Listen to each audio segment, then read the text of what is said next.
Hi guys, welcome back to the channel. I hope you're doing well. I want to say thanks to everyone who watched the last lesson on blues phrasing. It seemed I got a lot of kind words and there was a lot of discussion in the comments section. You guys said, hey, I really enjoyed that. So with that in mind, I'm back with another lesson video today. I want to talk about rhythm playing in a blues, specifically how to play more authentic blues rhythm parts in a 12/8 shuffle in the key of E. This is one of those things that most guitarists learn early on and that I think really never revisit. So in an effort to help improve your rhythm playing, I'm going to show you how I have done this with a tune called That's Alright by Jimmie Rodgers. Now, this was recorded in 1950 for the Chess label. It's an early Chicago blues and it's pretty traditional. It's like what you would think of a blues in E. And I want to visit this formula because it's something that we know, and if we can look at something that we know really well and apply some new rhythm concepts that you may have overlooked, I think it'll help improve your playing. Now, this tune has been covered by a variety of artists, but one of the artists that's covered it is Freddie King. Now, Freddie King recorded a version in 1974.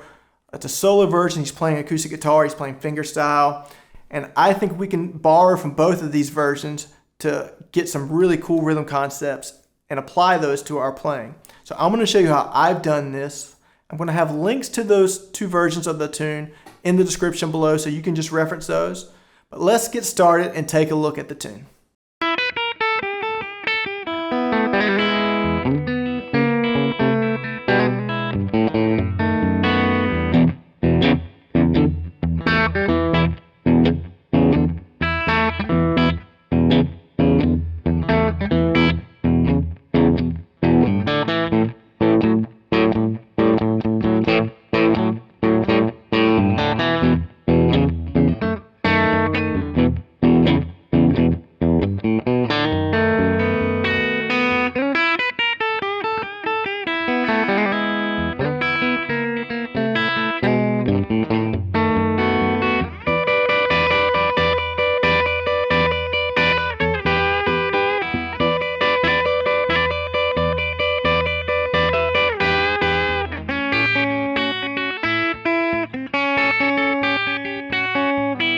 One of the first things most guitarists learn is a 5/6 comp in the key of E over blues. It sounds something like this.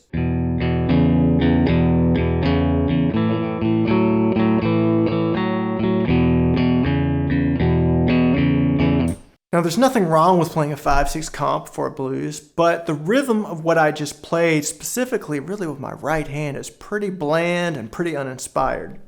So I want to help you guys avoid sounding pretty boring when you're playing the rhythm in a blues.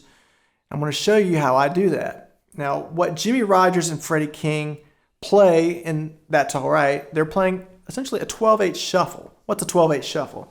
You have 12 eighth notes per bar, and each quarter note has a set of triplets within its space. We would count that like this. It would be 1 and 2 and 3 and 4 and Now the classic blues rhythm pattern is essentially striking on the and the 1 of that count.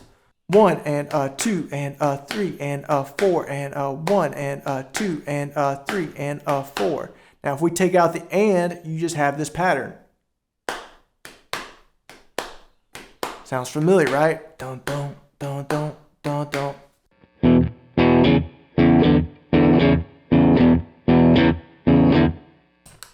That's the 12/8 shuffle, striking on the and the 1. To even get that sounding right, you got to take some work. You can't just let every note ring out, and you have to kind of mute each note so they don't ring out too long. Check this out.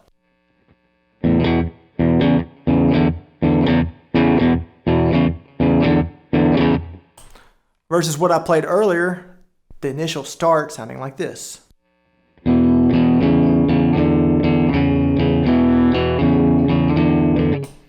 So the first thing we have to do is mute the notes, cut them off, make them more what we call staccato in music. Just basically means cut off. I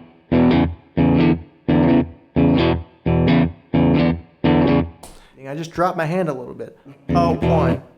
As soon as I hit the 1, 1, I kind of drop my hand down quietly so it doesn't click, but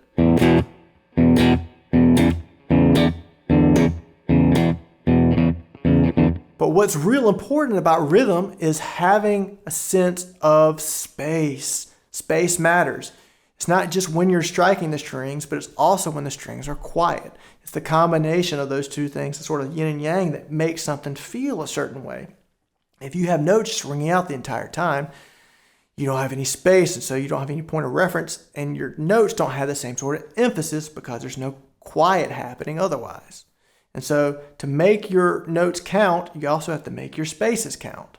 Now, something that Jimmie Rodgers and Freddie King have in common when they play this is they are accenting a certain spot. What they're doing is they're accenting on the not the downbeat, which is the last triplet in the set of 3 before the downbeat. So it would sound something like this if I were to tap it out. 1 and 2 and 3 and 4 and 1. This has the effect of making everything feeling like you're kind of rushing a little bit, even though you're not rushing. When I say rushing, that basically means you're speeding up. It's implying that there's a speed up happening, but it's really not. It's kind of like an aural illusion that's fooling our ears and our brains into thinking that it's playing faster. But what it does is it creates a sense of anticipation. It makes it feel a certain way. And this is kind of one of the hallmarks to this sort of rhythm playing. 1, 2, 3, 4.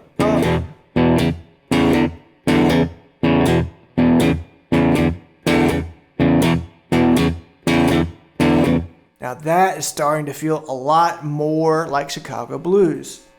It's a more authentic feel.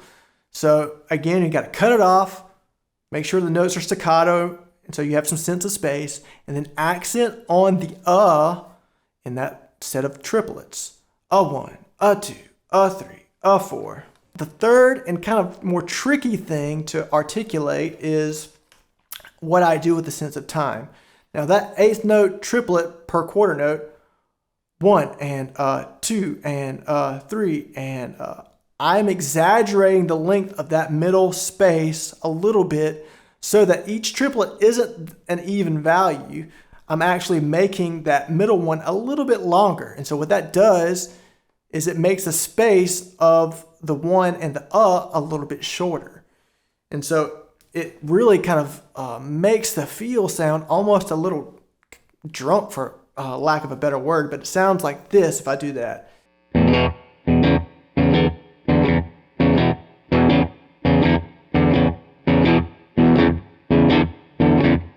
Now that's kind of me letting the be shorter and the and be longer. This is me playing the correct way.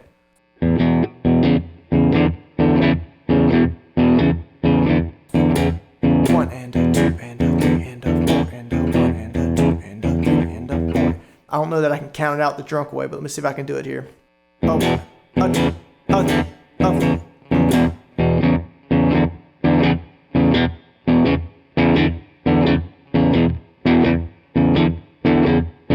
So there's 3 levels to that, right? So if I kind of make the and a little longer, stretch it out a little bit longer, so that makes my shorter, what happens is it has this residual effect of making the 1 sound really fast and kind of rushed. It's strange because in today's music, especially like when you're recording, we're all like trying to be super like metronic. We're supposed to be like a metronome, even, dead on. Well, in original music from the 50s and 60s, and I mean, a lot of this blues stuff was coming about around the turn of the century. There was no metronome. You played to your own sense of time. And to make it sound authentic, you have to have technically bad time, but you have to have your own sense of time, you know? So by today's standards, we're not trying to lock to a metronome per se. We're trying to perceive or relay this feel of a little bit of a rush or a push in the blues tempo. And to make it sound that way, you have to actually think this way. And so that's the key to making your right hand feel this. I had to break it down in a way so you could understand, because I'm applying this rhythmic concept to the whole form. And before you get anything else that I show you, you have to understand that sense of time. Now the next step is to start adding in a little bit of kind of fills, so to speak. And these, when I say fills, I basically mean like little single note lines that are to break up the monotony of this pattern, so I'm not playing that pattern the whole time. So one of the first things you can do is this. We've got this E5, E6, E7, E6 comp, right?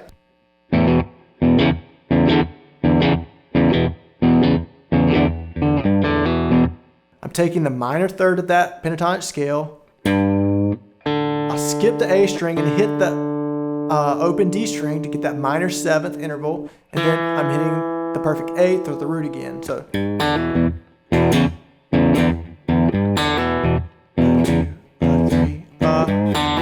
So it happens on essentially beat 4 is where you hit that minor 4. I'll try to count it out. A 1, a 2, a 3, a 4, and a 1. 4 and a 1.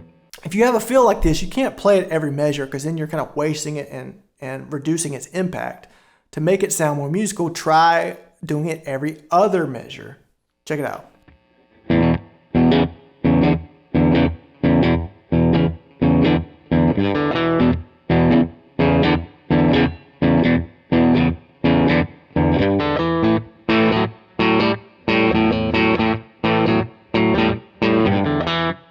All right, you can start to hear it coming together, right? Okay, so the next part of this is we're gonna add this feel on top of our rhythm part.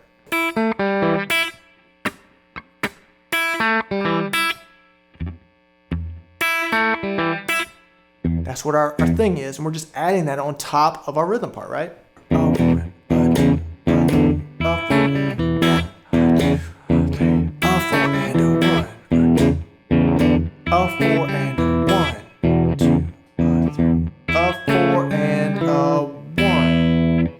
What's happening there? I'll show you.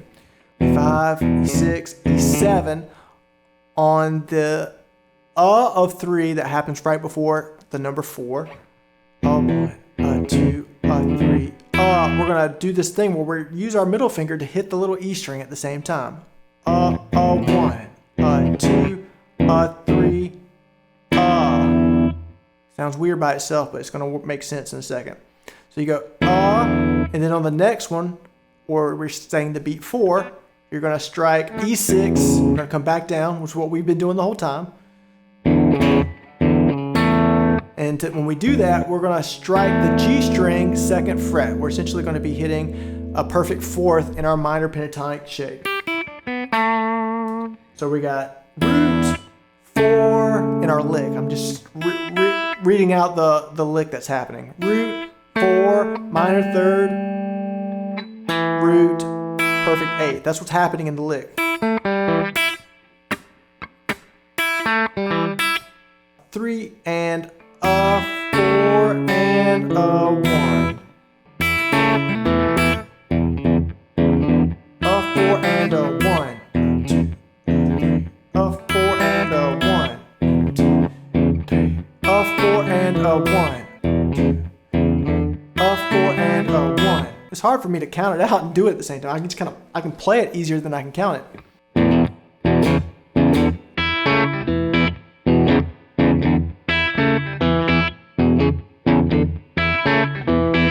But that's what Freddie King is doing in the tune. So if you're struggling with that, just slow it down and listen to me play it. I'll do it real slow.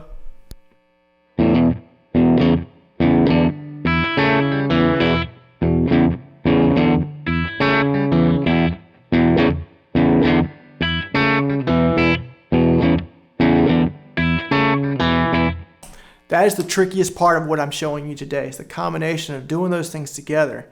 It's this real more finger style kind of playing, but it's kind of the blues entry level of doing it. But man, when you get it down, it sounds so good. And when you add all this stuff together, that rhythmic feel that I was talking about, and you add this fill on top of it, it sounds super, super rad. Now, just a side note, Freddie King is actually capoed at the 1st fret. He's playing out of F. So if you want to do that, capo at the 1st fret and play everything like you're playing in E, and it'll sound like the recording. Well, on the A chord, I added something new that I haven't shown you yet. We're doing the A5, A6, A7, and when I get to the A6, I'm doing a little bit of a fill there that I've noticed some guys do. When I get to that A6, I'm just going A6, and I take my finger off and I just hit the A and D strings open, and then I go back to the A6. It doesn't really make much sense theoretically, but it's kind of what sounds right. 1, a 2, a 3, a 4 and a 1, a 2, a 3, a 4 and a. But when we string it all together, we start to get something that sounds super, super rad and super vibey rhythmically.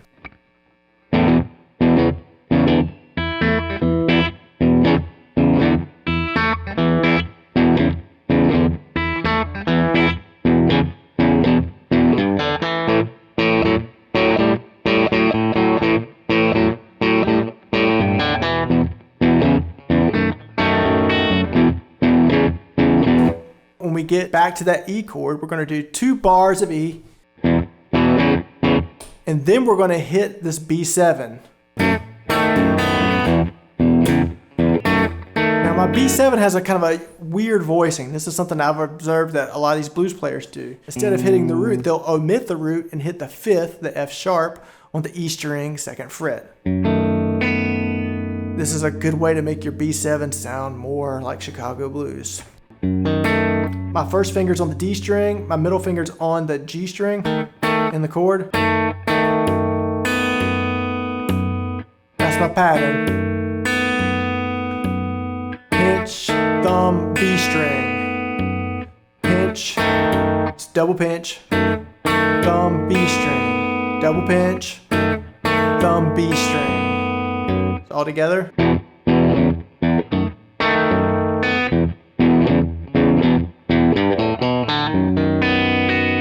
All right, so to get into the B7 turnaround, what we're going to do is we're going to, on the of 3 right before 4, we're going to hit the minor 3rd, perfect 4th, perfect 5th, minor 7th, and then on that downbeat, we're going to hit a B7, but with the 5th in the root on the big E string. Instead of the B, we're going to have the F sharp.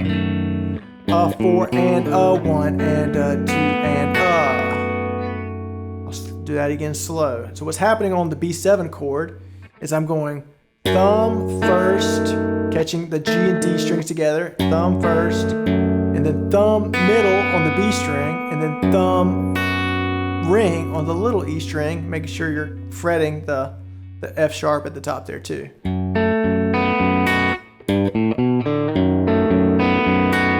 Just to give it all from the 2 measures of A into the 2 measures of E into that turnaround, just so you can hear it all together.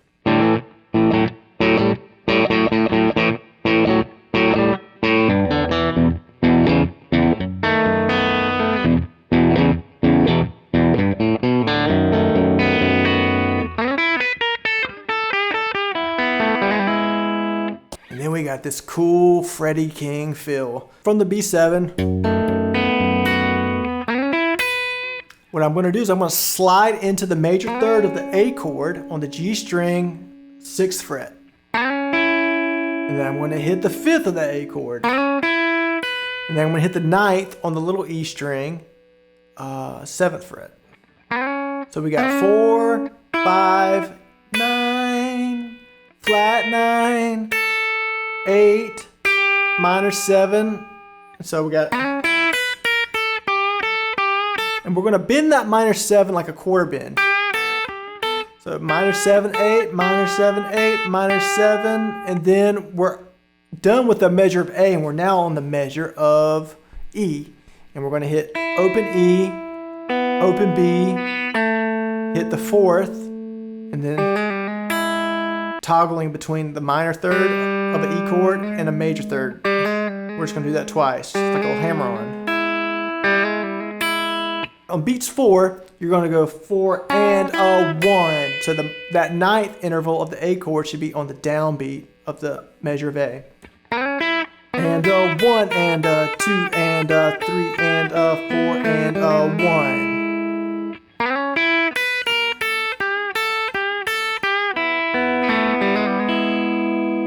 I'll do it again.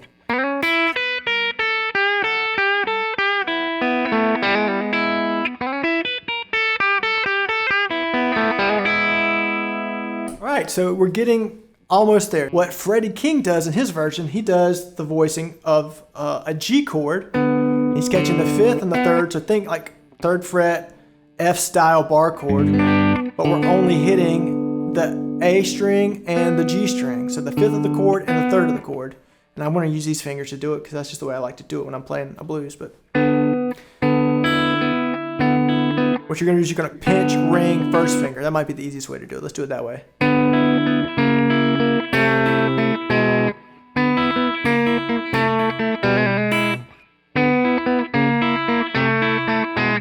And we're just walking it down to that E.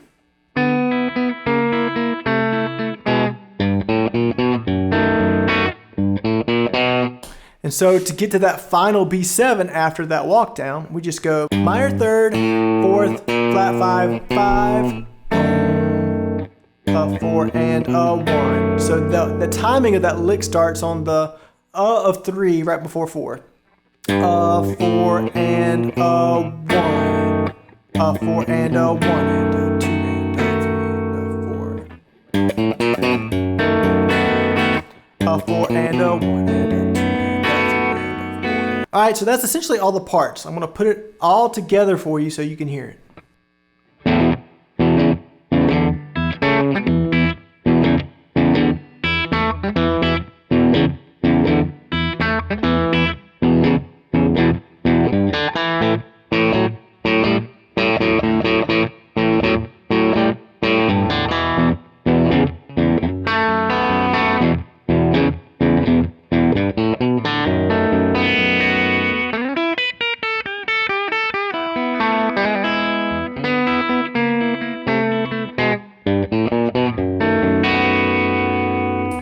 So work on playing those parts with feel. So I can play them, but I have to tell myself, all right, lock into the feel, concentrate on what I'm doing in terms of my time and my pulse. You want to make sure that it has that feel of the accented on the uhs with your right hand when you're playing the rhythm part. And you want to make sure that you're stretching out the and so that the and the downbeat is kind of quicker.